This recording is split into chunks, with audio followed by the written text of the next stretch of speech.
Aborder le thème de ce soir. Comme je dis, à chaque fois, l'histoire se fait avec les présents. Lorsqu'on a été absent, il est bien évident qu'on est passé à côté de l'histoire. Si j'ai un livre à écrire un jour, ça s'appellera Les rendez-vous manqués, au niveau individuel comme au niveau collectif. Et nous sommes tous porteurs de ces rendez-vous manqués-là, ce qui fait que, bien évidemment, il n'y a pas à s'étonner des situations non seulement personnelles, mais aussi collectives, géopolitiques dans lesquelles nous nous trouvons.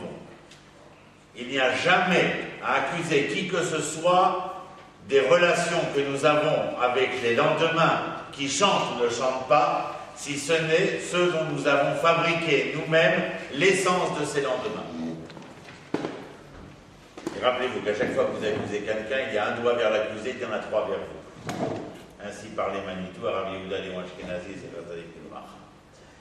Et il est grand temps, bien entendu, de se remettre en question sans attendre le jour de Yom Kippour, parce que c'est tous les jours que cette remise en question doit être faite.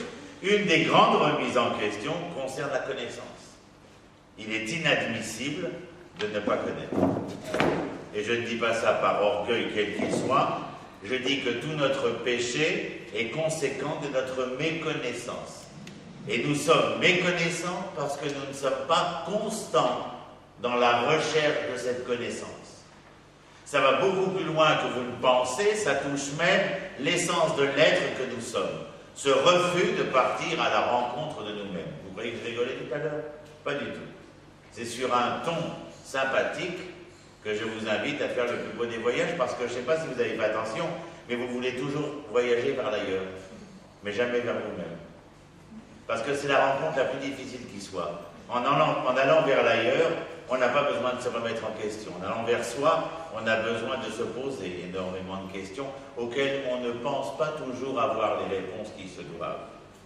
Concernant cette dimension géopolitique, parce que je ne vais parler que des Philistins, mais je vous avais rappelé la dernière fois que le seul bonhomme à avoir fait un lien généalogique entre les Philistins et les Palestiniens, c'est M. Yasser Arafat, en 1964 à l'Intercontinental de Jérusalem qu'ils appellent Est, lorsqu'il crée en 1964, et même lorsque je dis cette date 1964, je rajoute Darsheni, ça veut dire réfléchissez et comprenez ce qu'il y a derrière cela. En 1964, on crée l'Organisation de libération de la Palestine. Je vais vous aider. Comme si, avant 1964, il n'y avait nulle Palestine et nulle nécessité de libérer quoi que ce soit. Que ce soit clair. Mais si vous ne savez pas ça, le premier journaliste qui vient, il vous emballe comme rien. Et il fait de vous ce qu'il a envie. Il vous est absolument interdit de ne pas savoir. Pas saute. Et tout le monde connaît mon histoire, où je viens d'un monde où j'étais à l'antithèse de ce que vous êtes. Mais la rage de revenir dans mon peuple fait que non seulement j'étudie, mais j'avale ce que j'étudie. J'absorbe, j'ingère. Mais mon livre sur ma table de chevet, c'est le Tanakh. Torah, Nevi'im, Tuvim. C'est au nom de ces trois livres-là qui forment ce qu'ils appellent la Bible, mais je vous rappelle que je ne l'appelle pas la Bible, car le mot Bible a pour origine le grec biblos, qui veut dire le livre, mais qui a des relents d'araméen où c'est Babel, Bilboul, la confusion.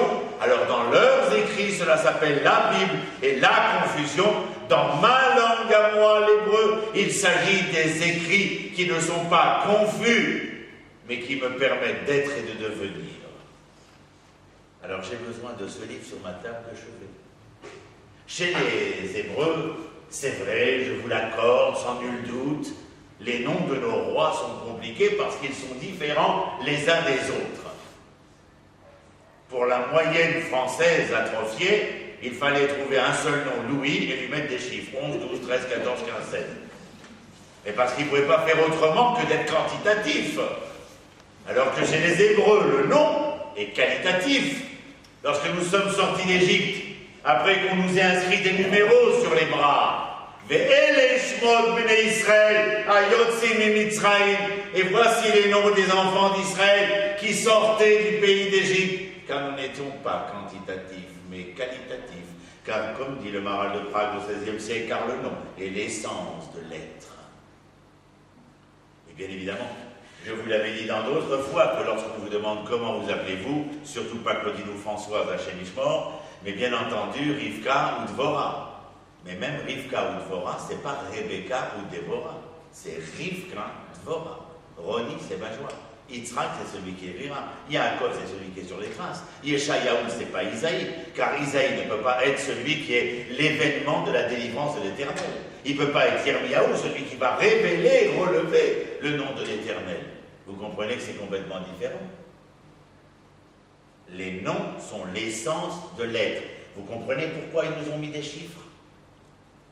Pour nous éliminer, non seulement dans le corps, mais dans l'âme et la conscience de l'être.